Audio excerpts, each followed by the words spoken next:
ഒപ്പ് വെച്ചവരുടെ അഭിപ്രായം പറയാതെ ഒപ്പ് വായിച്ചു കളയാൻ ഞങ്ങളോട് പറയുന്നത്. ഞങ്ങൾ അതിൽ നിന്ന് ഏത് തരത്തിലാണ് സ്റ്റേറ്റിന്റെ ഒരു മതേതര പരിപ്രേക്ഷ്യത്തിൽ നിന്നുകൊണ്ട് അതിൽ ഇടപെടാൻ പറ്റുക എന്ന് പരിശോധിക്കുകയാണ് ചെയ്യുന്നത്. ഒരു സർക്കാർ ഒരു എഗ്രിമെന്റിൽ ഒപ്പുവെച്ചിരിക്കുന്നു, അത് റിയാലിറ്റിയാണ്. സർക്കാർ നിങ്ങൾക്ക് ആർക്കും അഭിപ്രായം ഉണ്ടോ ഒപ്പുവെച്ചില്ലാന്ന്? ഇടതുപക്ഷത്തിന്റെ അഭിപ്രായ വ്യത്യാസമുണ്ടോ? ഒപ്പുവെച്ചിരിക്കുന്നു. ഒപ്പുവെച്ചവരുടെ അഭിപ്രായം പറയാതെ ഒപ്പ് വായിച്ചു കളയാൻ ഞങ്ങളോട് പറയുന്നത്.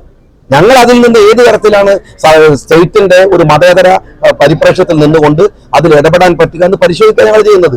CPM MP ആണ് സർ ജോൺ ബ്രിട്ടാസ് എന്ന് പറയുന്ന മനുഷ്യനാണ് ഈ ഒപ്പുവെച്ചതിന്റെ പാലം ഇടനിലക്കാരൻ. ഷാജി അറിയാണ്ടല്ല, സ്വന്തം ഘടകകക്ഷിയായ CPI അറിയാതെ ഒപ്പുവെച്ചതിലെ പാലം അയാൾ അതിന് വാങ്ങിയിട്ടുള്ള വല്ല ഏർപ്പാടുണ്ടെങ്കിൽ അത് അയാൾ അവിടെ പറയട്ടെ. ഒപ്പം വെച്ചിട്ട് ഉളുപ്പില്ലാതെ സംസാരിക്കുന്ന അയാളോട് രാഷ്ട്രീയം പറയാൻ എനിക്കൊരു താല്പര്യമില്ല.